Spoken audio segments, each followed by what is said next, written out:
It takes no courage to stay busy. Busy is easy. Busy is the runway you already know. It takes enormous courage to get quiet enough to feel what you've been out running, to say the true sentence out loud, the true statement out loud to yourself. I want to ask you something, and I want you to let it land before you answer it. What grief have you been carrying that you've been calling strength? Not the grief you've already grieved, not the loss that everyone knows about. I mean, the one underneath, the one you've tucked behind how capable you are, the one you covered with another yes, another project, another I'm fine, I got it. Some of us have been flying for years with something heavy in our cockpit, and we name the heaviness strong. We got so good at carrying it that no one ever thought to ask us to set it down, including us. Today, we're going to talk about the grief that hides inside your strength. And I'm going to tell you a piece of my own story I rarely told out loud. Not so you'll look at me, but so you can finally see you.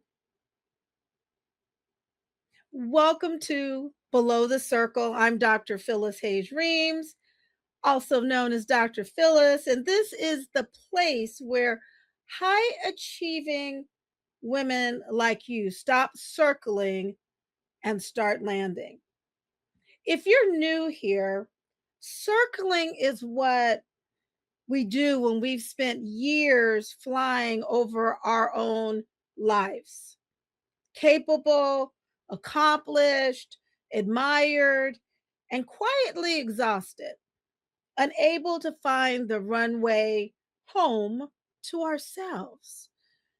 Landing is the slow, holy work of coming back down, whole, aligned, free. And today's descent goes through tender ground. So before we go further, wherever you are, if you can, take one slow breath with me.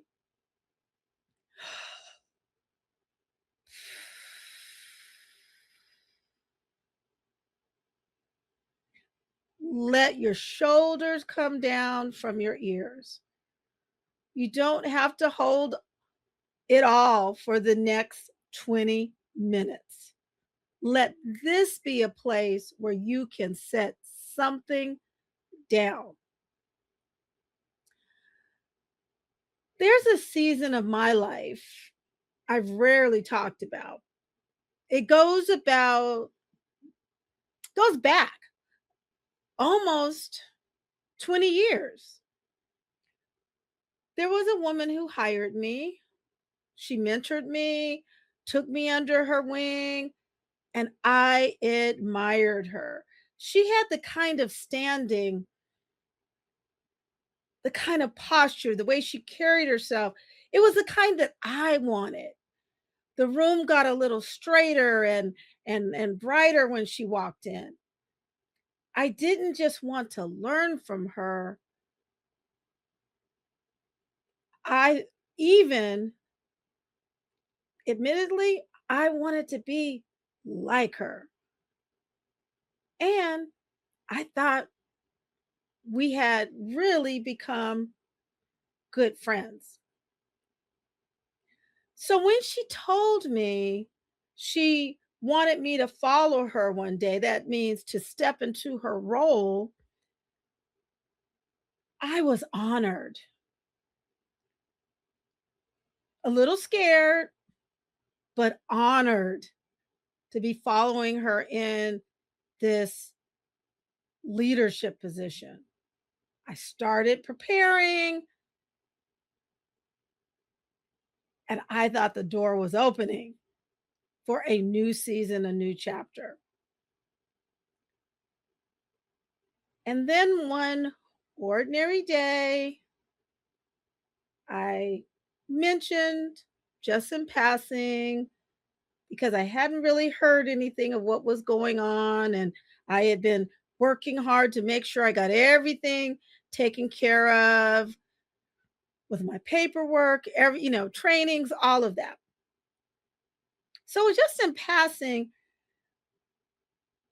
I kind of mentioned to her, hey, I'm getting ready to follow you in your position. And almost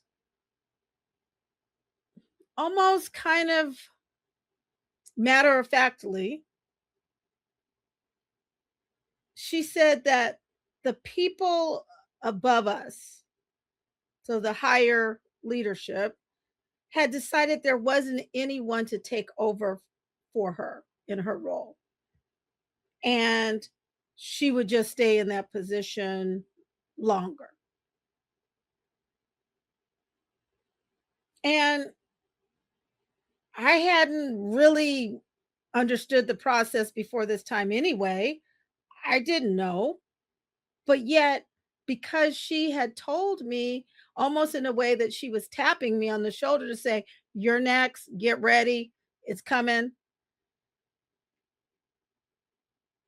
The door I thought was opening had quietly closed. And somehow I had been on the wrong side of it, under the wrong impression the whole time. Now, this is what I want you to notice.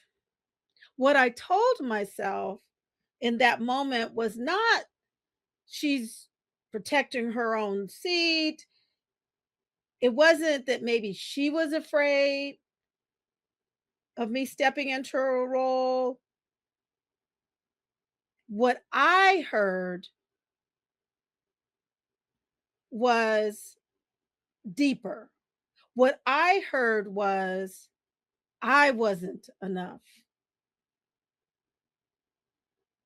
And here's the part I need you to hear. I didn't grieve that. I didn't sit with the loss of what I thought was a friendship, a mentorship, all of my perceptions or assumptions that had become derailed. I didn't grieve it. I didn't grieve that what I thought was friendship, a that wasn't what it was. What I did was what I always do and what I've always done. I got strong. I worked harder. I took on more. I collected roles and titles and good causes. Anywhere someone might say, Phyllis, you're so strong. How do you do it all? And every single time I heard it, the other voice went a little more quiet for a while. Strength was the one thing nobody ever worried about. So I stayed strong for years. It took me a long time and a very quiet moment when there was nothing left to chase and no one left to impress, to finally see what I had been doing. I wasn't strong, sis. I was grieving in a costume everyone applauded.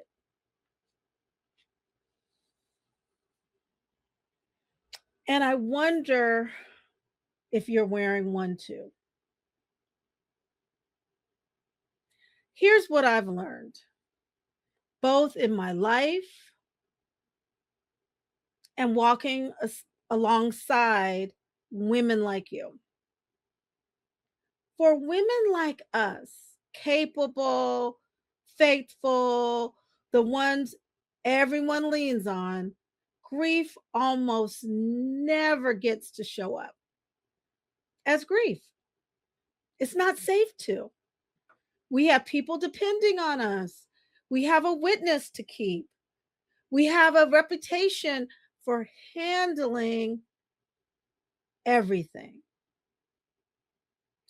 So grief learns to wear a disguise. And the disguise it wears most often is the one we get praised for. I want to say that one again. Grief learns to wear a disguise. And the disguise it wears most often is the one we get praised for. For some of us, it's busyness. For some of us, it's caregiving, caretaking, pouring into everyone else so we never have to sit with ourselves.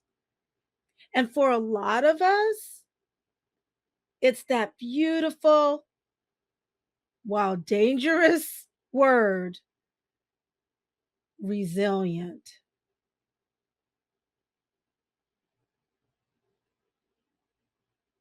Now, hear me. Resilience is real. Resilience is a gift from God. The same God who said you'd walk through fire and not be burned built you to bend without breaking.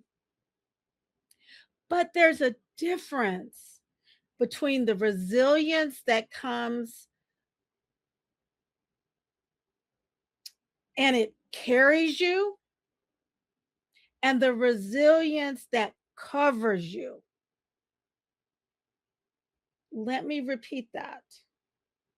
There is a difference between the resilience that carries you and the resilience that covers you. God given resilience helps you keep walking through the valley. The other kind, the costume kind, keeps you from ever admitting you're in one. And the cruelest part, the world can't tell the difference. So it claps for you. It says, I don't know how she does it. And the applause becomes the very thing that keeps the grief buried. Because who lays down the one thing everyone admires them for? Here's the thing nobody tells the strong woman. Grief you refuse to feel doesn't go away. It just goes underground. And from underground, it runs the whole operation. It becomes the GPS, the navigational system. It's why you can't sit still. It's why you feel rest is dangerous. It's why you keep saying yes when your body is screaming no. It's why you reach for the next role, the next title, the next thing to be excellent at. Because as long as you're climbing, you don't have to feel how far you fell. That's circling, sis. That's all circling is. It's flying in beautiful, competent loops over a feeling you don't want to land in. And I'm going to tell you the truth. I had to learn the hard way. You cannot land carrying that. You can circle forever carrying it.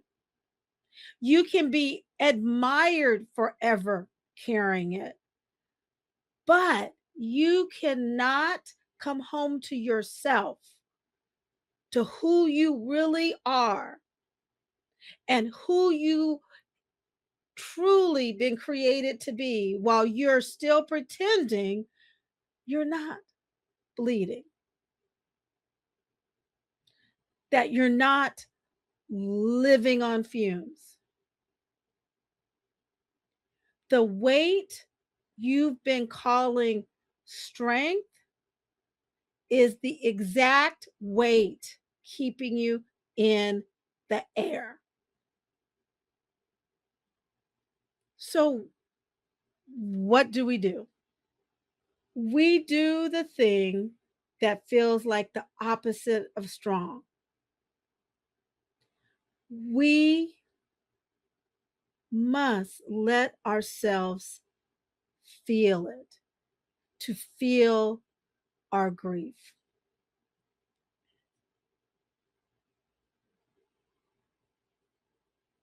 Now, hear me clearly when I say, because everything in you has been trained to believe otherwise. Feeling your grief is not weakness. Feeling your grief is not weakness. It is the bravest landing you will ever make. Let me reframe it this way. It takes no courage to stay busy. Busy is easy. Busy is the runway you already know. It takes enormous courage to get quiet enough to feel what you've been out running, to say the true sentence out loud, the true statement out loud to yourself, to let the tears come. And sis, if they come, let them. Tears are not your landing failing you.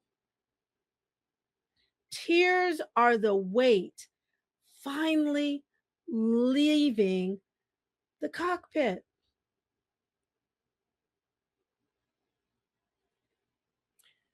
But here is the part that makes it possible. You are not asked to carry this grief.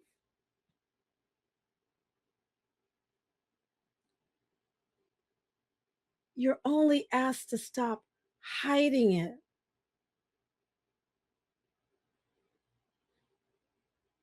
Let me say that. You are not asked to carry this grief. You're only asked to stop hiding it. Because the moment you bring it to the light, you can finally hand it to the one who always was meant to carry it.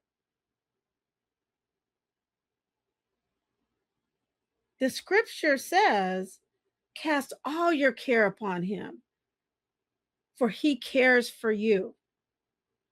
Not manage your care, not organize it into a 5-point plan, cast it, throw it, hand it over. And then there's the verse that often is recited. You may already know it by heart. In Psalm 23, yea, though I walk through the valley of the shadow of death, I will fear no evil, for thou art with me. Thy rod and thy staff, they comfort me. I want you to notice 3 things in that one verse because they're the whole map, the whole truth. First, through. You walk through the valley, not around it, not over it on a perfectly scheduled flight, through. The only way out of grief is through it, in. So the only way you can get out of grief is in. You got to go through it. Second, the shadow of death. Sis, what you're grieving may not be a person. It may be the death of a relationship you thought was real, the death of a version of yourself someone failed to see, the death of a future you were so sure was coming. Those are also real deaths. They are allowed to be grieved.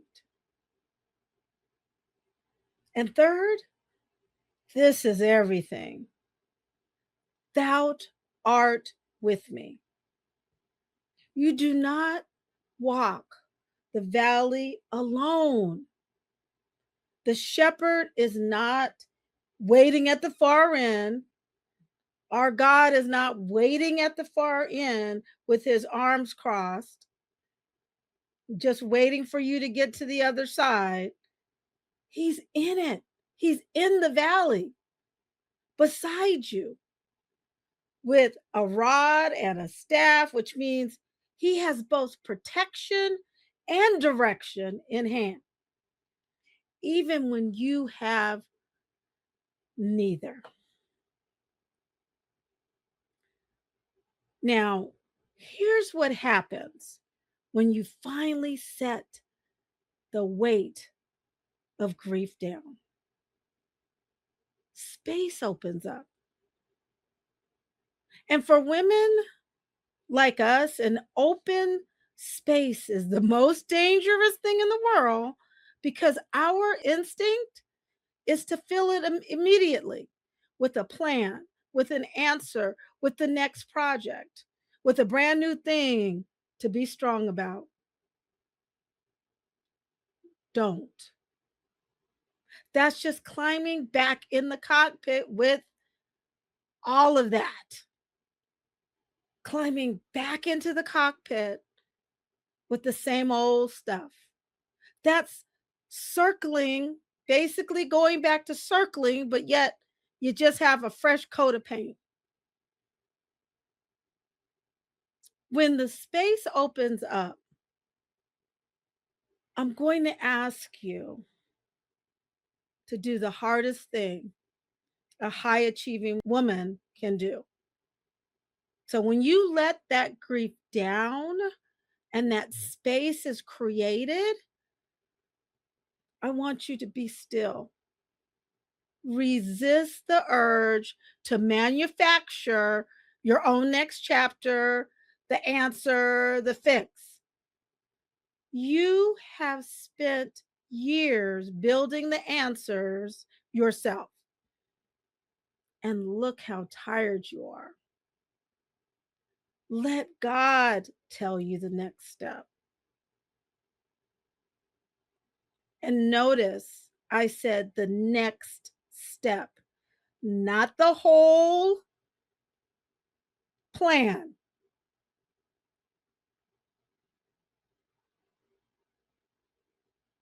not the whole plan, not the whole staircase. Let him tell you the next step, not the 5-year plan. When you're walking through a valley, you can only ever see one step ahead anyway. That's not failure of faith. That is faith. Faith is taking the next step before the floodlights come on because you trust the one, our God, who's walking beside you in the dark.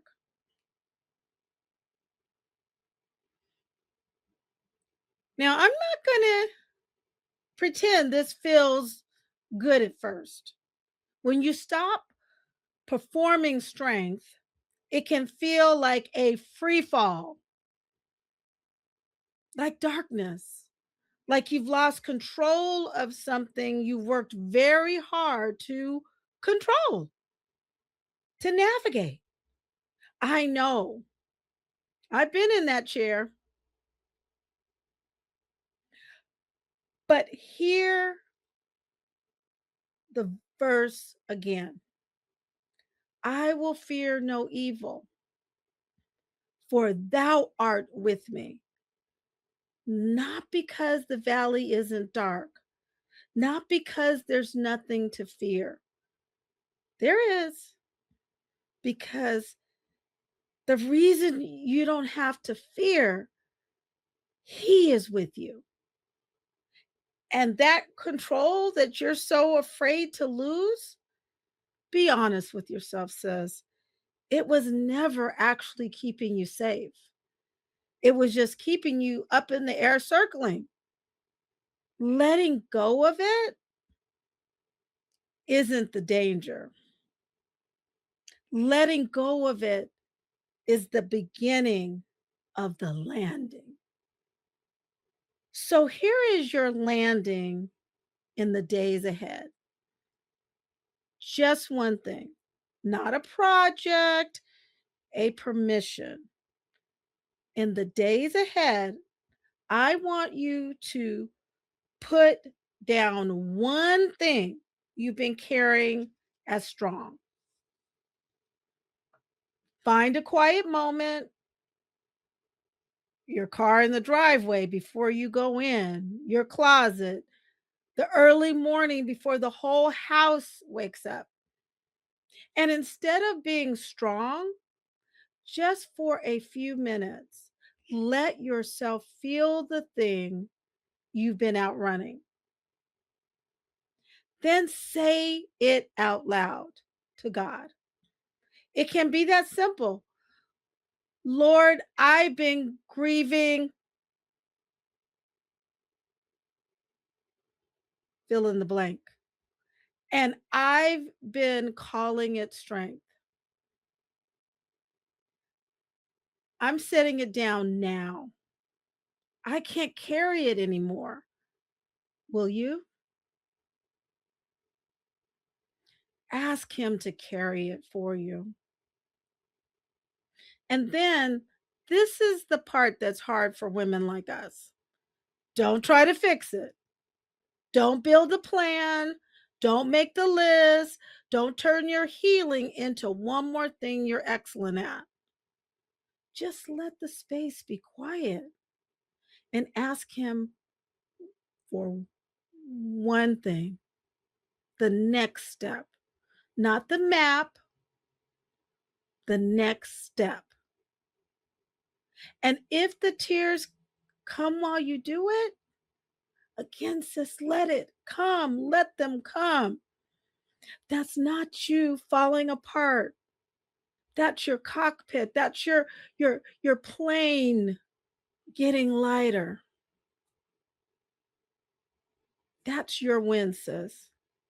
If all you do in the days ahead is set one thing down and ask for one step, you will have landed something most strong women never do. If something in you said yes today, if you recognized a grief you've been carrying and you've been calling it strength, I don't want you to walk this next part alone. I'm building a sanctuary called the Landing Lounge, the Below the Circle Landing Lounge. It's a place for women exactly like you, women who are done performing strength and ready to come home to themselves together. It isn't open yet, but the runway is being built, and you can tell the tower you're coming in. Reserve your seat at the belowthecircle.com. The belowthecircle.com. When the doors open, you'll be among the first ones in. Until next time, sis, you don't have to be strong enough to carry it. You just have to be brave enough to set it down. And the one with the rod and the staff, he's already walking with you. He has been the whole time. This is Below the Circle. Remember, stop circling, start landing. It's not too late to land, whole, aligned, free. Until next time, bye for now.